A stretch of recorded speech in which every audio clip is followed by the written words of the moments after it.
Et à 2 jours justement de la cérémonie de clôture, la maire de Paris, Anne Hidalgo, elle a fait un premier bilan, d'une certaine manière, de ces Jeux, une conférence de presse de la maire de Paris pour les journalistes du monde entier. James Sandré, un autre journaliste, y était, il est avec nous en plateau. Bonjour James. Bonjour.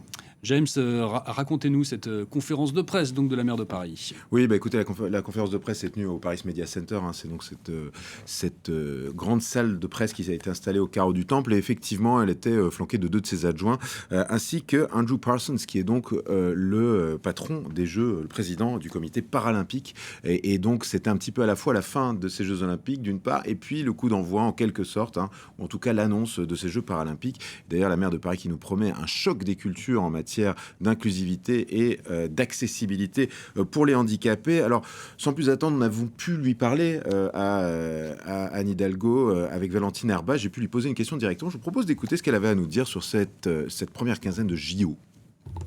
Le bonheur de voir ma ville, notre ville, célébrée par les Français qui peut-être avaient eu une image assez négative de Paris. C'est 10 ans de travail.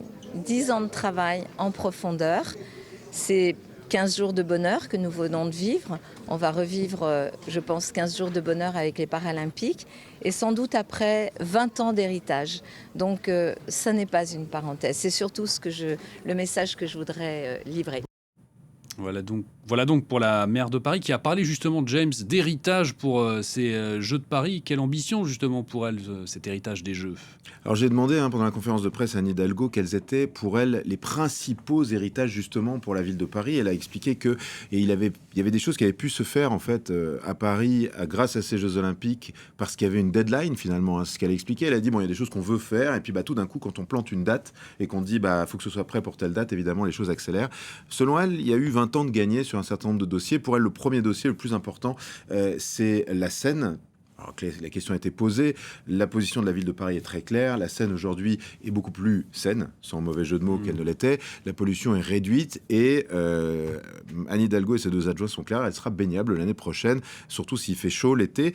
Et puis, par ailleurs, elle a parlé de la circulation, de la repiétonisation d'un certain nombre de lieux et des modifications en matière de circulation. Notamment a annoncé Anne Hidalgo qu'elle souhaitait que la voie spéciale JO devienne une voie covoiturage à long terme en matière de périphérique. Et puis aussi, ce qui va intéresser les Parisiens, il est question d'annonce à la rentrée, concernant notamment la place de la Concorde. Là aussi, c'est une de ses adjointes, Lamia Alarage, qui en a parlé en disant qu'elle souhaitait piétoniser la moitié de la place de la Concorde. Donc encore des évolutions et des révolutions à Paris.